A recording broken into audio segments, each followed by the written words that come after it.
কি ভাই, আত্মহত্যা করে মুক্তি পাওয়ার চেষ্টা করতেছেন?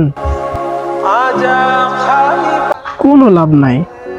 এপারে তো কষ্ট পাবেনই, ওপারে গিয়েও কষ্ট পাইতে হবে। আর মরার জন্য কি দড়ি আনছেন? আর একটু মোটা দড়ি আনতেন, তাহলে তাড়াতাড়ি মরতেন। একটা মানুষ আপনার সামনে মরতে যাইতেছে, আর আপনি আমার নিয়ে মজা নিতেছেন। কই মজা নিতেছি না তো। কুল্লু নাফসিন যায়িকাতুল মাউত, প্রত্যেকটা প্রাণীকে মৃত্যুর স্বাদ গ্রহণ করতে হবে।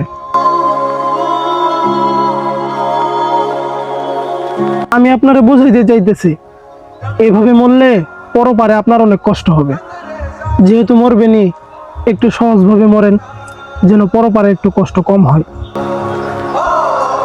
কি কোন ভাই, মরতে গেলেও সহজ উপায় আছে? হ্যাঁ, অবশ্যই আছে। তবে আমি যা যা কমো, আপনার তাই তাই করতে হবে। এই দুনিয়াতে অনেক কষ্ট করছি, অনেক পেরেশানিতে আছি, মরার সময় একটু সহজ উপায়ে মরি।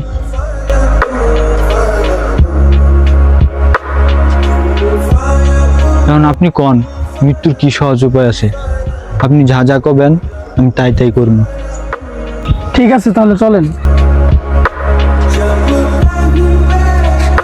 কি ব্যাপার ভাই, মসজিদে নিয়ে আসলেন? মসজিদে যায় 2 রাকাত নামাজ পড়বেন, পরে 2 হাত তুইলা যা যা কইতে মন চাই আল্লাহর কাছে মন খুলে কইবেন। কিন্তু কোনো কিন্তু না, যা যা কইছি তাই তাই করেন।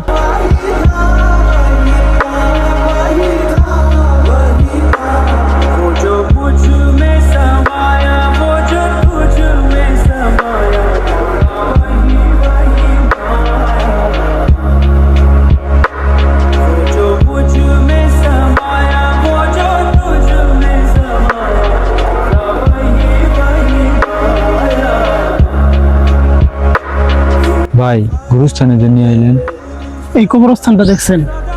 এই কবরস্থানে অনেক মানুষকে মাটি দেওয়া হয়েছে। আসলে তারা চাইলেও আর এই দুনিয়াতে আসতে পারবে না। আপনি কি এমন কষ্টে আছেন যার জন্য মরতে চান?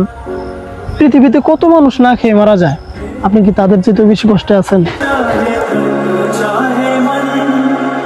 আপনি যেহেতু শান্তিতে মরতে চান, তাহলে 5 ওয়াক্ত নামাজ পড়বেন আর আল্লাহর হুকুম আহকাম মেনে চলবেন, তবে শান্তিতে মরতে পারবেন।